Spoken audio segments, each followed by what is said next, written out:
con quien vamos a dialogar al respecto de varios temas relacionados a una semana crucial para el Ecuador, porque el día de mañana se va a estar debatiendo la ley del IVA propuesta por el presidente Daniel Noboa para poder financiar esta guerra en contra de las organizaciones narcoterroristas, y al mismo tiempo también se están tomando decisiones importantes en el marco de la Corte Constitucional para la consulta popular que se impulsa desde el gobierno nacional. Vamos de inmediato a saludar al viceministro para poder iniciar este diálogo junto a ustedes. Viceministro, ¿cómo están? Muy buenas tardes, gracias por este espacio con Latinoamérica. Bienvenido. Le quiero iniciar consultando al respecto de un asunto coyuntural, el tema de esta controversia con Rusia a propósito de las declaraciones que había dado el presidente de la República y las negociaciones con los Estados Unidos para poder entregar aviones, también armamento catalogado como chatarra. Esto ha generado un impasse que probablemente nos afecte en la parte económica. ¿Fue un acierto o usted considera que nos metimos en un asunto que no correspondía y ahora lo estamos pagando? Bueno, el Ecuador tiene grandes relaciones comerciales y amistosas con Rusia, el presidente de la República lo mismo. Ahora es cierto que un estado de guerra como el que vivimos, una guerra interna complicada, en donde el enemigo no está delineado, sino que es una especie de guerrillas en todas las provincias, el Ecuador también tenía todo el derecho de ver opciones para sustentar esa guerra con éxito, y eso pasaba por un tema de armamento. Pero yo estoy seguro que más allá de los impases habrá se mantendrá esa relación positiva con Rusia.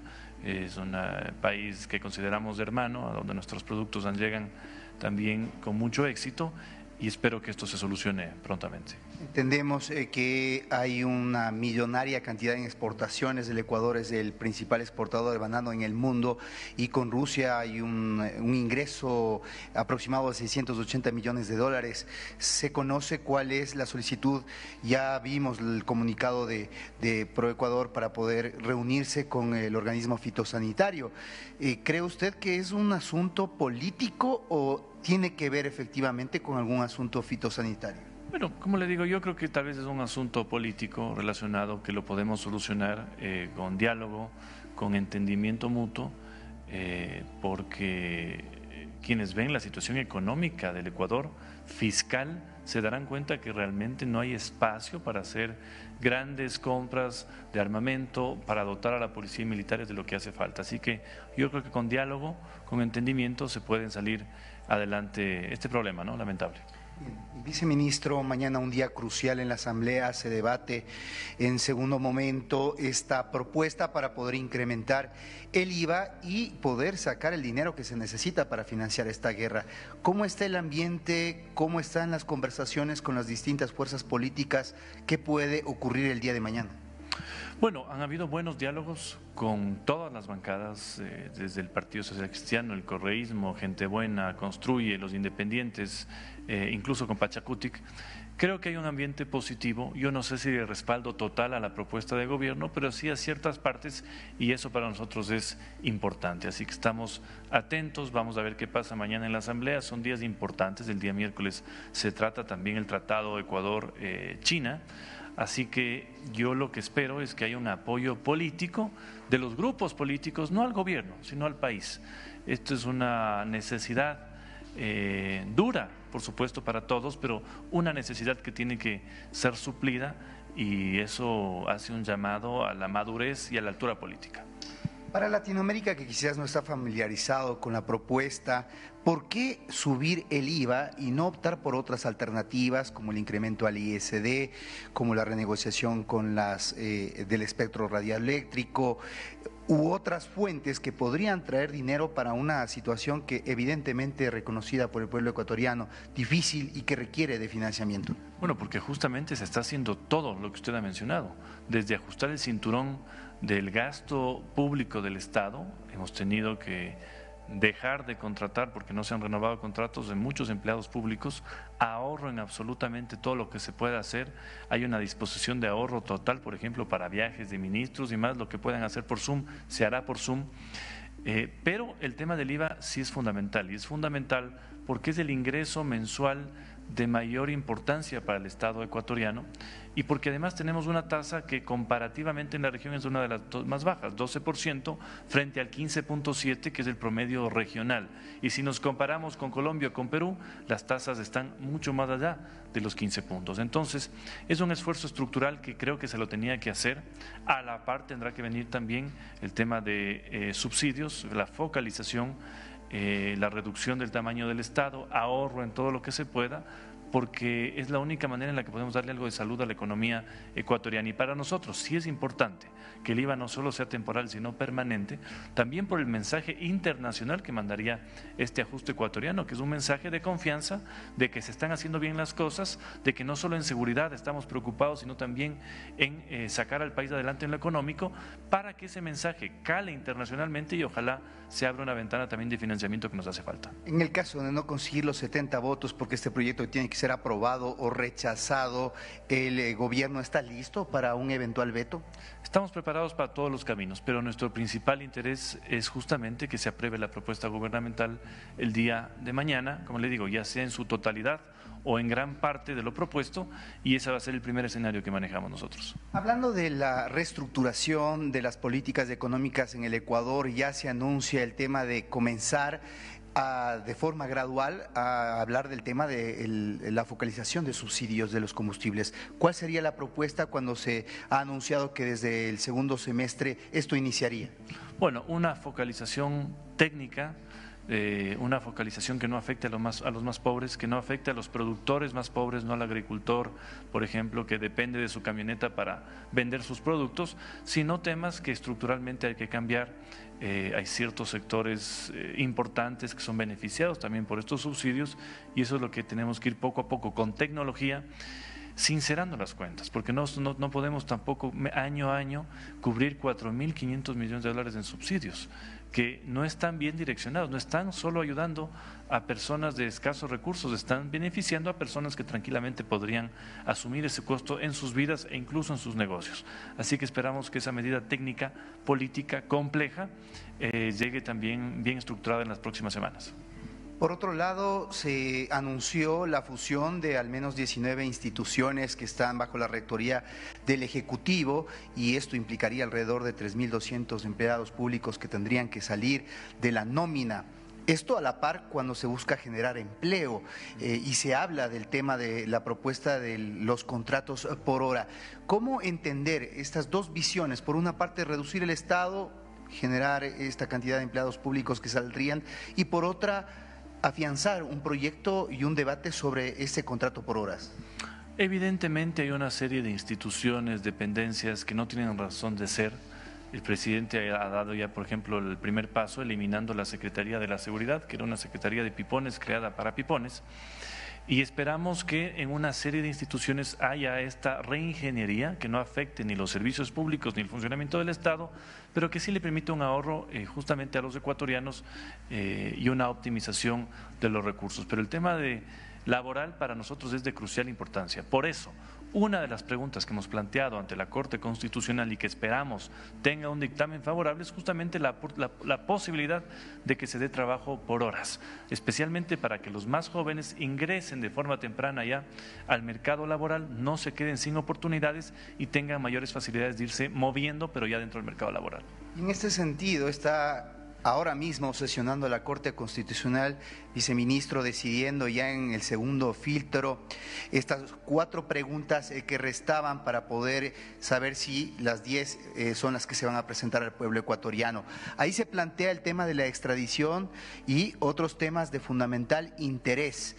¿Qué es lo que piensan ustedes que va a ocurrir en la Corte Constitucional y si finalmente esas 10 preguntas serán las que se sometan al escrutinio del pueblo ecuatoriano? Bueno, en este momento 6 preguntas del primer bloque están aprobadas, listas para ir ya al proceso electoral con los ecuatorianos. Hay una pregunta adicional que es la que iría y que aprobó la Asamblea para que las Fuerzas Armadas apoyen permanentemente a la policía y 4 preguntas adicionales que esperamos un dictamen favorable en temas cruciales extradición, justicia constitucional diferenciada para que ya no estemos sujetos a la corrupción que se ha dado lamentablemente de puertas giratorias donde entran y salen delincuentes beneficiándose de supuestas acciones constitucionales. El tema del trabajo por horas y por supuesto el tema del arbitraje internacional para hacer un llamado internacional a que venga inversión, que se proteja por supuesto en lo jurídico, pero que vengan e inviertan. Esperamos un dictamen favorable, no para las preguntas del gobierno nuevamente, para el país son preguntas cruciales y esperemos que la Corte también sintonice con esas demandas. Para desmitificar un poco el tema de la extradición, y a propósito de que durante esta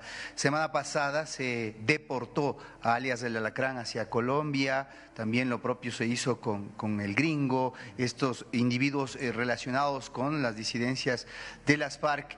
¿Cuál es la diferencia o cómo se aplicaría esta extradición conociendo estos ejemplos que le acabo de mencionar? Bueno, básicamente hacer lo que en este momento no se puede hacer, que es extraditar nacionales ecuatorianos. Entonces, si tenemos un preso terrible que causa conmoción en las cárceles, que hace daño y que además es el culpable de delitos transnacionales, lo lógico es que podamos como Ecuador enviar un ecuatoriano a países que así lo requieran, ¿no? Y eso es importante, sucedió en Colombia hace muchos años y sirvió para luchar contra el narcotráfico, contra la que nosotros en este momento estamos viviendo, y por eso esperamos un dictamen favorable de la Corte porque estamos seguros que los ecuatorianos en las urnas van a dar el respaldo. Uno de los casos que podría caber perfectamente en esto que usted acaba de mencionar es el de Adolfo Macías, alias Fito. ¿Cómo están las investigaciones? ¿Se sigue cerca de poder capturarlo? Sin duda alguna, los operativos no han parado, esperamos que hayan buenas noticias, pero este es un trabajo poco a poco complicado, pero en donde el gobierno se está empleando al 100%. Bien, hablemos del tema del Tratado de Libre Comercio con China, porque durante la primera fase de la discusión en la Asamblea, la Revolución Ciudadana se mostró totalmente adversa, dijeron que no van a contar con los votos para aquello, pero ponían de reparo el tema del desperdicio, de la basura que podría conllevar este tratado de comercio y que podía venir desde China hacia el Ecuador. ¿Cuál es el análisis que ustedes han hecho al respecto para dilucidar esto que está dentro del margen del proceso de debate? A ver, el tema de la basura es un pretexto. Si uno lee el texto se dará cuenta de que no es lo que se menciona. Respecto a la Revolución Ciudadana, ellos son los que abrieron una relación positiva con China hace muchísimos años cuando eran gobierno. Yo más bien les invitaría, tenemos 2 días para esto, a cambiar la posición, porque este tratado, más allá de que el comercio es positivo, especialmente cuando tenemos más que vender a un país, permitirá que ciertos sectores pymes y MIPYMES accedan a un mercado hay una mayor velocidad y hayan más recursos, más trabajo, más oportunidades para los ecuatorianos. Yo espero, como le digo, de que haya un razonamiento profundo de cada bancada y que ciertas posiciones que a veces sirven quizás para el debate político se queden a un lado y se piense en los beneficios que esto puede tener para el país. Geopolíticamente hablando, ministro, ¿en qué postura se encuentra el Ecuador? Porque tenemos este asunto con Rusia. Evidentemente el Ecuador necesita afianzar las relaciones con cualquier país que le pueda aportar para poder solventar esta situación de inseguridad, por ello se pasó este acuerdo con Estados Unidos, pero ¿cuál es la postura del Ecuador respecto a con quién relacionarse y quién no? ¿Qué nos conviene? La postura es la postura ecuatoriana, todo aquello que beneficia a los ecuatorianos. Por supuesto, con las decepciones de quienes son enemigos de la democracia, de quienes son enemigos de las libertades, pero al margen de ellos, con todos aquellos que quieran darle oportunidades, trabajo, recursos a los ecuatorianos. Esa es la doctrina que empleamos en este momento, porque estamos en un momento delicado. No podemos tampoco poner condiciones a nivel internacional a nadie y eso nos lleva a tener diálogo con todos, a construir un futuro con todos y buenas relaciones con todos aquellos que ven al Ecuador como un aliado, como un amigo, como un mercado, y esa es nuestra tarea acá. En este momento el sector público en gran medida está impago. ¿Ya se ha tomado alguna resolución de cuándo se va a lograr cubrir a toda la nómina? Lo esperado es en estos días. Ha sido difícil el esfuerzo que se tiene que hacer. Lo mismo sucedió en diciembre, pero los sueldos públicos serán honrados, se van a pagar y por supuesto es parte de la situación dura y calamitosa que se vive a nivel económico, en donde Por suerte existe la dirección del presidente que con firmeza y que con liderazgo va cumpliendo todas las tareas planteadas, y una de esas será el pago de los sueldos, que debería llegar en los próximos días. Cierro consultándole cuál es el progreso del Plan Fénix. Entendemos que va acompañado de varias políticas públicas, una de ellas la reorganización y redistribución de los privados de la libertad. Ya se hizo un traslado importante la semana pasada hacia la cárcel del Litoral de líderes de los Lobos que estaban en Turi, pero en general, ¿cuál es la proyección a corto y mediano plazo del Plan Fénix? Bueno, son más de 70.000 operativos, más de 4.000 detenidos, miles de armas decomisadas, toneladas y toneladas como nunca antes vistas de drogas también decomisadas y ya quemadas también públicamente, para que los ecuatorianos tengan esa certeza. ¿Qué es lo fundamental? El Ecuador controla ya nuevamente las cárceles. Ese control tiene que ser permanente, no temporal. Y eso implica todavía una serie de esfuerzos, tener por supuesto a los militares en las calles, son 10.000 militares en las calles, 10.000 en las cárceles, 10.000 también de forma operativa, a 60.000 policías permanentemente custodiando a los ecuatorianos, y el Plan Fénix fue eso, una especie de terremoto contra la delincuencia.